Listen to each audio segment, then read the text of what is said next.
આગળ વાત કરીએ સુરત શહેર એસઓજીએ બાંગ્લાદેશી નાગરિકને ઝડપી પાડ્યો છે। બાંગ્લાદેશી નાગરિક બોગસ દસ્તાવેજો સાથે ઝડપાયો છે। મોહમ્મદ હમીમ ફકીર નામનો આ બાંગ્લાદેશી નાગરિક ઝડપાયો છે। આરોપી પાસેથી મોબાઈલ ફોન સહિતના દસ્તાવેજો જપ્ત કરાયા છે।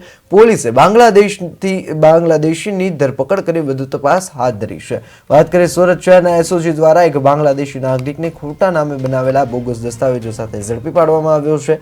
પોલીસે આ નાગરિકની ધરપકડ કરી છે અને વધુ તપાસ હાથ ધરી છે।